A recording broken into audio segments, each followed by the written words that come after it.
como é que esse esquema entrou nesse PLP 39? Na Câmara, já havia passado o PLP 149, a Câmara modificou completamente a versão que o governo tinha encaminhado e votou uma outra versão, que de fato significava um apoio para os estados e municípios. Quando chegou no Senado, houve uma grande modificação nesse projeto e no sábado à noite, dia 2 de maio, quer dizer, dia 1º de maio foi feriado. No dia 2 de maio, entre o feriado e o domingo, no sábado à noite, o Senado incluiu um artigo 6º, colocando lá no texto esse esquema da securitização, no sábado à noite, dia 2. E no dia 6, a Câmara votou e aprovou o texto. Nós apresentamos ontem uma carta ao presidente da República pedindo o veto desse artigo 6º. Porque esse esquema da securitização não tem nada a ver com a pandemia. Ele não ajuda as finanças públicas. Ele é um esquema que interessa aos bancos, que já não querem esperar receber o juro da dívida ou receber a dívida toda decorrente dos esquemas que eles criam. Né? Eles querem se apropriar diretamente do produto da arrecadação pública. Esse esquema de securitização, gente, está virando um modelo de negócios. Por quê?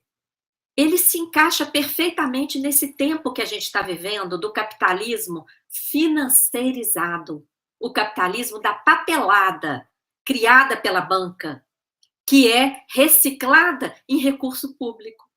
Nada mais do que isso. Por meio desse esquema da securitização, nós temos os exemplos da PBH Ativos S.A., está altamente questionada, inclusive com os pagamentos suspensos pelo Tribunal de Contas de Minas Gerais, que desvia o quê? Desvia o tributo pago pelos contribuintes. Os contribuintes vão continuar pagando os tributos, mas os tributos não chegam integralmente no orçamento público, porque no meio desse caminho, quando o recurso está transitando pela rede bancária, o esquema da securitização vai lá e morde grande parte desse recurso, através da criação de contas vinculadas. Aí eles criam aquela complexidade toda para dificultar o entendimento, mas é muito simples, tá? Criam-se ordens para a rede bancária criar conta vinculada, em vez do recurso ir diretamente para o orçamento, ele fica represado nessas contas vinculadas, e dessas contas vinculadas, pronto, desvia para o investidor privilegiado. Esse esquema está sendo aplicado no Rio de Janeiro para desviar os recursos dos royalties do petróleo e da participação especial do pré-sal, que o Estado do Rio de Janeiro cedeu para a empresa que cuida da previdência do povo do Rio de Janeiro, a Rio Previdência. Teve também uma CPI na Assembleia Legislativa do Rio de Janeiro. Eu cheguei a me reunir lá com assessores de parlamentares ligados a essa CPI e vimos os documentos. O que fizeram no Rio de Janeiro? Os recursos dos royalties do petróleo e da participação especial do pré-sal, que do Banco do Brasil deveriam chegar nos cofres do Estado do Rio de Janeiro, o Estado cedeu para a Rio Previdência. O que a Rio Previdência fez? Esse esquema de securitização. Criou uma empresa em Delaware, nos Estados Unidos. Delaware, gente, é um paraíso fiscal que existe lá nos Estados Unidos. Então, os royalties do petróleo e participações especiais do pré-sal que deveriam chegar na Rio Previdência e garantir a aposentadoria do povo do Rio de Janeiro, está sendo desviada para Delaware, nesse esquema da securitização de créditos. Então, vocês veem que é um modelo de negócio. Desvia recurso de tributos, a exemplo da PBH Ativos, da CPSEC SA, da MGI, participações em Minas Gerais e várias outras. Está servindo para desviar recurso de royalty do petróleo e participação especial do pré-sal devidos à Rio Previdência.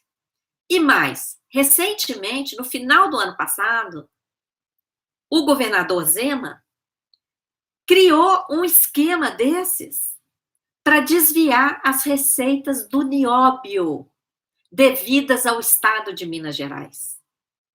No projeto, o governo de Minas cede a melhor mina de nióbio de Minas Gerais,